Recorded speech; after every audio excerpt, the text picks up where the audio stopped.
Bien, estamos de regreso. Realidad en Contexto, Boreal Televisión, Voz Dominicana. Usted puede ver la señal de Boreal Televisión en todas las plataformas digitales. Facebook, Instagram, YouTube, página web, canales de cable en el país, en todo el país, canales dominicanos en Estados Unidos, Centroamérica y Suramérica. Boreal Televisión, Voz Dominicana. Bueno, estamos en compañía del licenciado Reinaldo Enrique. Buenas noches, licenciado. Buenas, todo bien. Placer inmenso tenerlo por aquí. Mire, vamos a hablar hoy de un tema bien interesante, porque está dentro de lo que tiene que ver con los derechos patrimoniales, los derechos que envuelven el patrimonio de las personas y el derecho privado, prácticamente, o lo que se le llama derecho civil, son las medidas conservatorias. Sí. Las medidas conservatorias, y vamos a hablar hoy de ese tema.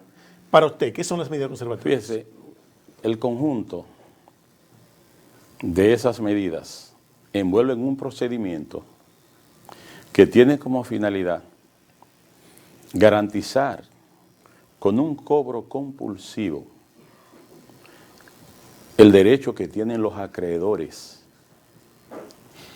a garantizar con esas medidas conservatorias, claro está, atacando los bienes o el patrimonio, o como dirían otros, poniendo en manos de la justicia los bienes muebles y en ocasiones inmuebles también, en manos de la justicia, con esa finalidad de crear un efecto fuerte para así cobrar de manera clara lo que es el crédito, lo que es la obligación que se le adeuda, porque no es fácil cuando se piensa que un deudor se está insolventando o que no está pagando. Entonces, estas medidas conservatorias que tienen que ver con el derecho común. Antes de hablar de los tipos de medida, licenciado, sería interesante que delimitemos la diferencia entre medidas conservatorias, embargos conservatorios y el embargo ejecutivo, porque a veces la gente cree que con el simple hecho de trabar una medida conservatoria ya se puede llevar los muebles. Entonces, bueno, establecer la diferencia. No, porque realmente cuando decimos en términos generales medidas conservatorias, hablamos de un conjunto de acciones provisionales que se pueden trabar, que se pueden emplear, que se pueden manejar.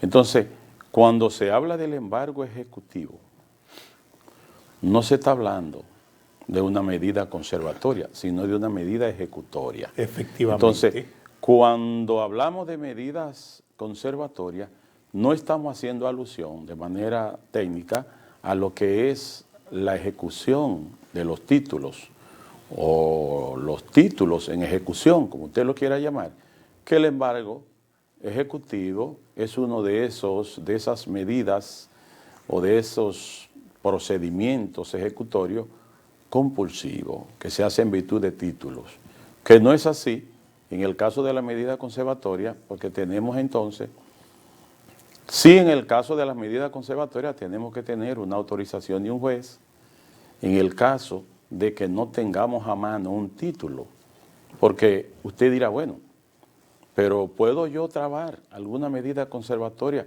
con un título ejecutorio?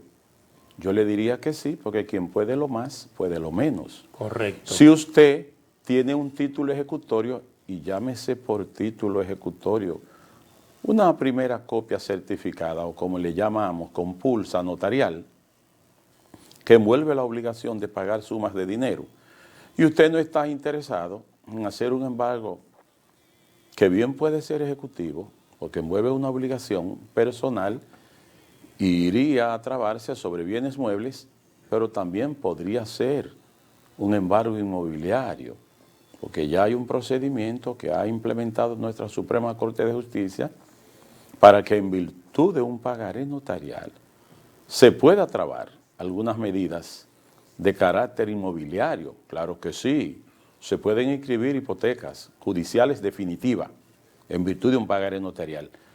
Pero el tema que nos ocupa es básicamente el de las medidas conservatorias, que si analizamos el artículo 48 de nuestro Código de Procedimiento Civil y que establece que se puede trabar medidas conservatorias siempre y cuando el crédito parezca estar en peligro con relación a los acreedores. Es decir, es el derecho que tienen esos acreedores para trabar medidas conservatorias sobre los bienes o el patrimonio de sus deudores, siempre y cuando parezca estar en peligro el cobro de ese crédito. Y en ese caso, los acreedores cuentan, y cuando hablo de acreedores, estoy hablando prácticamente de acreedores no privilegiados. Un acreedor que tiene alguna letra de cambio, que tiene algún cheque sin provisión de fondo y necesita hacer el protesto, la comprobación, y tal vez no quiere irse por la vía penal. Quizás no quiere intentar la acción penal de estafa por insuficiencia de fondo del cheque y quizás quiere solicitarle a un juez la autorización de un auto o una ordenanza y tal vez prefiere trabar alguna medida conservatoria. Por más celeridad también. Sí, porque puede tener más eficiencia, porque si una persona que es su deudor tiene bienes suficientes y entiéndase que por alguna razón circunstancial no pueda pagar, pero la persona tiene una propiedad inmobiliaria, podría usted optar por una inscripción de hipoteca judicial sobre ese inmueble y sería más efectivo y sería más presionante y quizás por el valor que envuelva esa propiedad y quizás por el monto del crédito no vaya a tener problema con el cobro y quizás no se necesite irse muy lejos, pero sí puede ser efectiva. Entonces, la combinación del artículo 48 con el 54 del mismo Código de Procedimiento Civil nos dicen a nosotros que son la herramienta legal necesaria para trabar esas medidas. Ahora, usted nos preguntaría, ¿pero en virtud de qué? Ya yo le dije, un cheque sin fondo puede ser en virtud de una factura, claro sí. Y un pagaré simple. Puede ser un pagarecito simple, de esos amarillos que dicen debo y pagaré. Puede ser con una hoja de envolver azúcar que alguien se comprometió. Que envuelve una obligación. Y envuelve una obligación. Sí. Yo, fulano de tal, le debo a Perencejo la suma de 100,000 pesos por concepto de préstamo. No se formalizó en un pagaré notarial, pero sí se hizo en un documento informal, pero tiene validez. Entonces, ese tipo de documentos pueden servir, lo único que van a tener la autorización del juez civil. No así en el caso de las medidas conservatorias que pueden tener un carácter tributario, porque la Dirección General de Impuestos Internos cuenta con normas.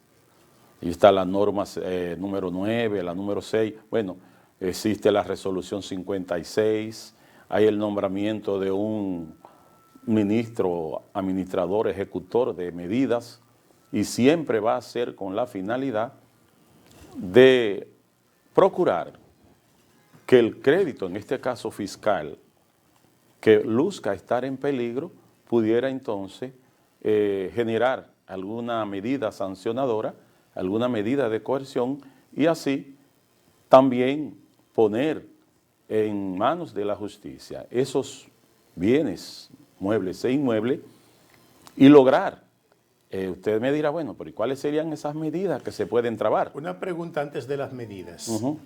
Si no existe el cheque, el pagaré simple, el documento escrito a mano donde cada quien consintió, dio su firma, puso su número de cédula, y por el contrario lo que existe es un voucher del banco donde el acreedor le depositó al deudor, solo ese voucher, ¿con eso se podría solicitar? Sería un poco cuesta arriba, porque el hecho de que alguien le haya depositado a otro alguna suma de dinero a su cuenta y está constituido en un voucher, pudiéramos decir un medio probatorio, pero ¿cuál es el concepto? Si no dice el concepto, se hace un poco cuesta arriba, porque el concepto es determinante. Recuerde que no basta el hecho de que una persona le deposite a otra, es bajo qué concepto lo depositó. Porque si establece el concepto de que yo te deposité una suma de dinero por concepto de préstamo que te estoy realizando, yo pudiera tener una razón legal, porque ese voucher yo lo puedo asistir de alguna certificación de ese banco que establezca que yo le deposité a esa cuenta una suma de dinero por concepto de préstamo, pero ahí lo debe decir en el voucher. No debe interpretarse que es un préstamo porque se depositó el dinero, no. Pero la nota es posible, porque siempre le pregunta a la cajera en el banco. Pero hay bancos que no lo hacen. ¿Quiere ponerle alguna nota? Hay bancos, Sí. no voy a mencionarlo, Sí. pero hay bancos que no ponen esa nota, Sí. por más que usted se lo solicite, sobre todo bancos con ascendencia extranjera que hay aquí. Correcto. Pero hay otros que sí, Yo casi siempre he podido, son más los que sí ponen la nota que los que no. Sí. Pero es una situación difícil cuando no está esa notita. Y yo creo que sí, que el voucher puede, si dice la nota que fulano le prestó a Perencejo, o que le pagó, porque puede darse el caso también. Puede decir depósito de... Por concepto de X persona, de por pago de concepto- deuda. Por concepto de préstamo y ya. O puede ser por concepto de pago de deuda, porque Efectivamente. si Juan le deposita a José una suma de dinero y dice saldo de deuda, por ejemplo, está demostrando que pagó algún Bueno, crédito. sí, esa es una prueba. Y eso es una prueba y se puede certificar. Pero igual Y si eso- dice por concepto de préstamo. Igual si dice por concepto de préstamo, porque si la otra persona hizo uso de ese dinero, no puede alegar, no, pero sí, él me depositó, pero era que él me lo debía. No, pero ahí no dice que él te lo debía, ahí dice que te lo prestó. Correcto. Porque dice por concepto de préstamo. Entonces, ese concepto puede tener la determinación clara de que alguien le deba a otro.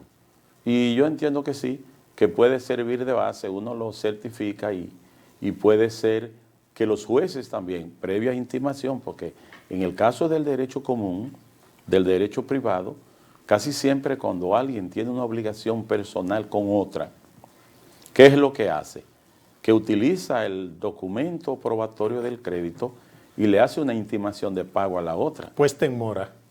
Intimación de pago, Sí. uno le llama así, porque en la misma intimación de pago hay una puesta en mora. Efectivamente. Porque le están dando mínimo un día franco. Sí. Y le están diciendo que le intiman a pagar. Porque la puesta en mora es una intimación. Lo que sucede es que allí dice, le intima y pongo en mora que pague dentro de un día franco. La suma de tanto.